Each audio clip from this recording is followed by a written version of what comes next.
जेलम जेलम दा पुल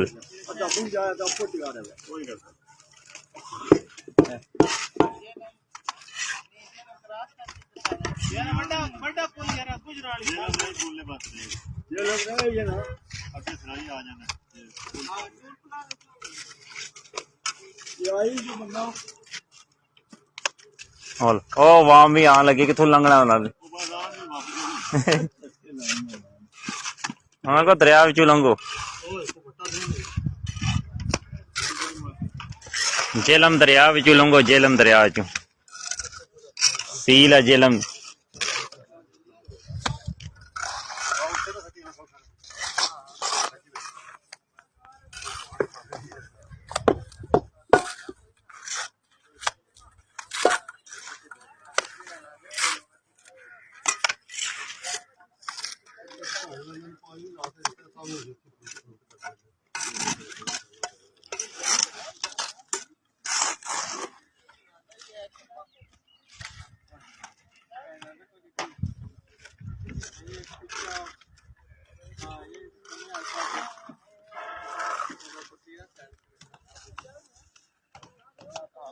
इधर बहुत है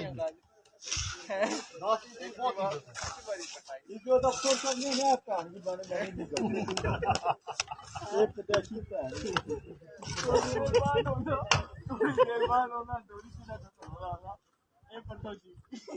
तो सीधे जो नौ करने अजे मुंह इधर मुड़िया दे मुड़े छड़े आना टकरा आना वो है लौड़े लिखे सुविधा पाती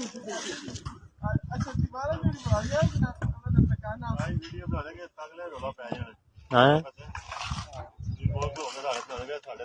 सर कमेटी का इजलास एक सेकंड सर देखिए जी प्लीज एक सेकंड यस कमेटी का इजलास 2 घंटे जारी रहा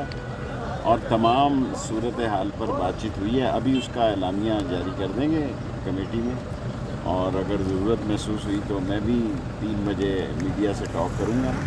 बाकी हमने मुज़ाकरात के दरवाज़े भी बंद नहीं किए, लेकिन रियासत की रिट को भी जो वो कायम रखना है। हमने लोगों की जान और माल की हिफाजत करनी है, लोगों की